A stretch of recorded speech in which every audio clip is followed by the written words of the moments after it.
اجلاس میں شرکت کی. اس میٹنگ کا ہم بھی حصہ تھے. 1.5 گھنٹہ جاری رہی اس ملاقات میں. لازمی طور پہ جو آج کا ایشو تھا اس پہ گفتگو ہوئی، اور اس کے علاوہ بھی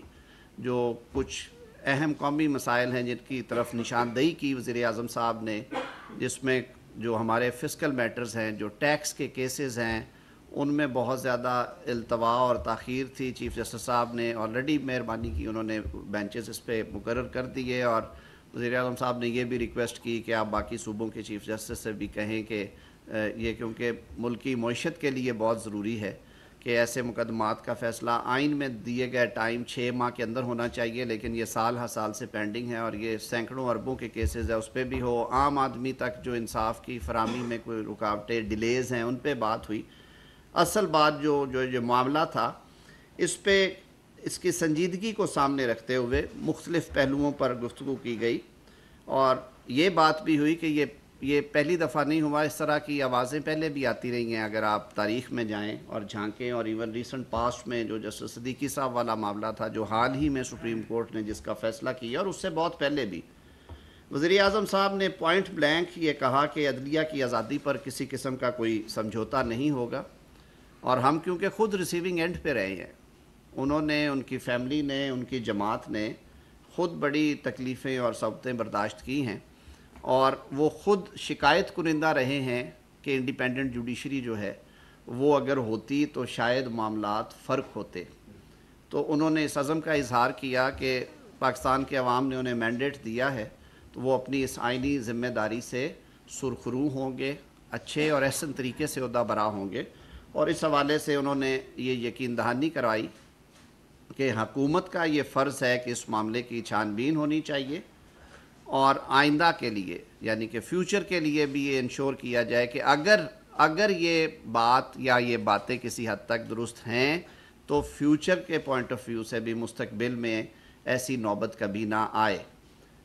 سب سے پہلے اس معاملے کو میرے خیال میں انکوائر کرنے کی ضرورت ہے، یعنی کہ اس پہ ایک چھان بین ہونی چاہیے. تو یہ طے پایا کہ کل کابینہ کا اجلاس ہے، جس میں کابینہ کا، کیونکہ فیڈرل گورنمنٹ کو ریپرزینٹ کرتی ہے کابینہ، اور اختیار کابینہ کا ہے کہ وہ کمیشن آف انکوائریز ایکٹ کے تحت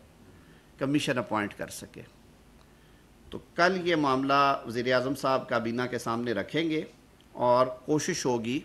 وزیر اعظم صاحب کی کہ کوئی نیک نام، غیر جانبدار، کوئی ریٹائرڈ عدالتی شخصیت جو ہے انہیں ریکویسٹ کی جائے کہ وہ اس کمیشن کو ہیڈ کریں، اور وہ ان معاملات کی انکوائری کر کے قانون اور ضابطے کے مطابق اس کی رپورٹ جو ہے وہ مرتب کرے.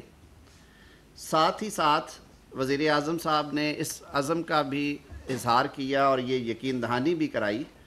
کہ مملکت پاکستان ایک کانسٹیٹیوشنل سکیم کے تحت ایک آئینی طریقہ کار سے چل رہی ہے، اور جس میں ادارے جو ہیں وہ اپنے اپنے دائرہ اختیار میں رہ کر اپنے امور انجام دیتے ہیں. وزیر اعظم نے چیف جسٹس پاکستان اور ان کے ساتھی ججز کو یہ یقین دہانی کرائی ہے کہ جو ادارہ جاتی مداخلت ہے وہ بالکل نہیں ہونی چاہیے، اور اس کے لیے جو حکومت کے جو فرائض ہیں وہ انشاءاللہ ان سے عہدہ برا ہوں گے. اور انہوں نے اس توقع کا بھی اظہار کیا اس کے ساتھ یہ کہتے ہوئے کہ جب ہم یہ کہتے ہیں کہ عدلیہ جو ہے وہ آزاد اور جانبدار ہوگی، تو پھر یہ توقع بھی رکھتے ہیں کہ جو کانسٹیٹیوشنل سکیم میں جن اداروں کا جو ڈومین اور کردار اور دائرہ اختیار ہے وہ اس سے تجاوز نہ کریں، وہ چاہے حکومت ہے، غیر جانبدار، حضور غیر جانبدار، تو اس پہ بھی سب کو عمل پیرا ہونا ہے، چاہے وہ منتخب حکومت ہے، چاہے وہ ایک غیر جانبدار عدلیہ ہے اس ملک میں، چاہے وہ پارلیمنٹ ہے، مقننہ ہے، اس کے اختیارات میں بھی مداخلت نہیں ہونی چاہیے. ایک جو خوشائند بات ہے جس کا اظہار آج ہم رستے میں بات کر رہے تھے میں اور اٹارنی جنرل صاحب، کہ جو پارلیمنٹ کی توقیر کے حوالے سے اور پارلیمنٹ کی جو قانون سازی کے اختیارات کے حوالے سے ماضی قریب میں جو فیصلے سپریم کورٹ آف پاکستان سے آئے ہیں وہ بہت خوشائند ہیں، اور ہم سمجھتے ہیں کہ پاکستان میں ایک مضبوط جمہوری نظام کو ایک مضبوط بنیاد فراہم کرنے کے لیے یہ فیصلے بہت ضروری تھے، اور ان فیصلوں سے یقیناً ہمیں مستقبل میں اس کے اچھے ثمرات آئیں گے. تو یہ کچھ بنیادی چیزیں تھیں. میں پھر دہرائے دیتا ہوں کہ کل کابینہ کے اجلاس میں وزیر اعظم صاحب کی یہ خواہش ہے کہ وہ یہ معاملہ کابینہ میں رکھیں گے اور کمیشن آف انکوائریز ایکٹ کے تحت کسی